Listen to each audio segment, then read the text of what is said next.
to Matt Klessel. All right. Oh, thank you guys. This is me emerging from the smoke of the Twin Towers falling. Too soon. That was way too soon. Oh, sorry. So in honor of United Flight 93 tonight, I have my cell phone recording the audio poorly for this entire set.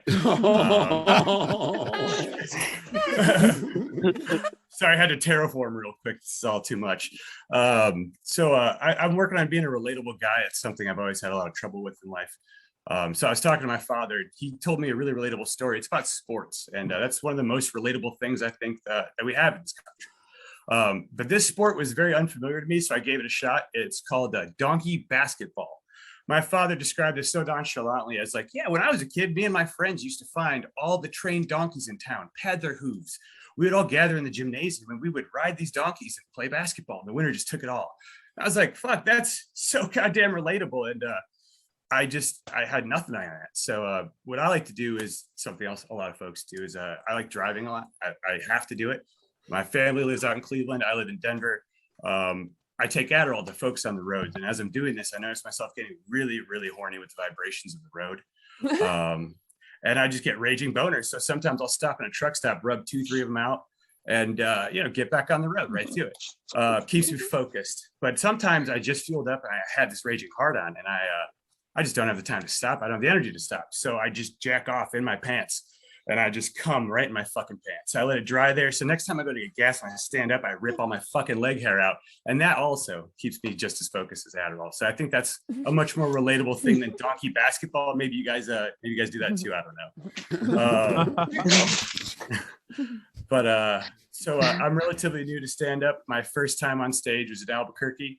And I was booed off the stage because I made a joke that was misperceived as me being an anti-Semite. And it turns out I really just didn't like large trucks, and they didn't quite understand where I was going with it. But we moved past it. I got out of there. I was like, okay, I'll leave. I'll make myself history.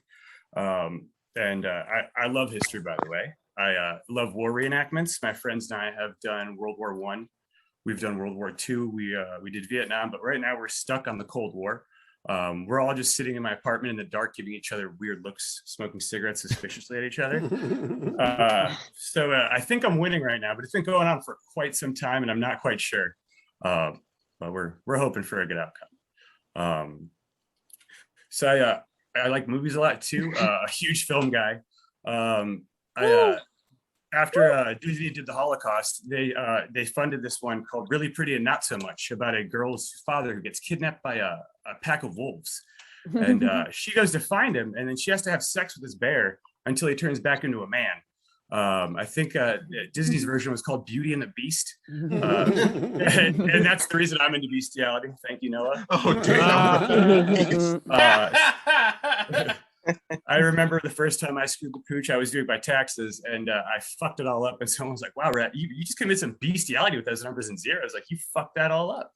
And I was like, wow, man, you really had to go fucking down the rabbit hole to screw a pooch. I don't think furries should be working at PetSmart right now in this day and age. I think it's quite a conflict of interest. But we're gonna see how it goes for them in the long run. There's a furry convention where I used to live.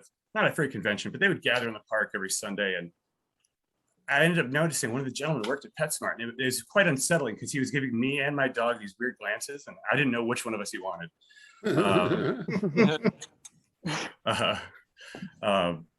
Yeah, so I also like Carfax a lot. I used it when I bought my last car. I've actually started applying that to people. I've started a service called Barfax.